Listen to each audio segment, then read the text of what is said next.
Personally, sinusuportahan ko itong Pax Silica, pero marami rin po akong kondisyon at caveats.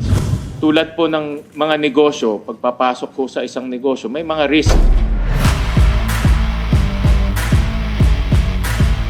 Matagal ko na hong pinag-aaralan itong initiative na ito.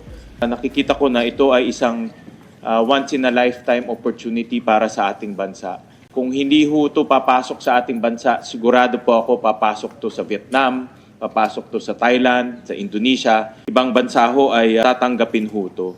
Isa po sa pinakamalaking kabutihan ho nito, yung almost 200,000 na direct jobs na malilikha nitong initiative na ito. During the construction phase, almost mga 800,000 jobs ang pwede pong mabigyan dito po sa lugar na ito. Ang investments malaki rin, almost $70 billion ang investments po dito sa initiative na ito. At sa mga ganitong panahon na napakabagal po ang paglago ng ating ekonomiya, kung meron hong mga mag-i-invest ho sa ating bansa, ay malaking bagay na ho ito para sa ating long-term growth.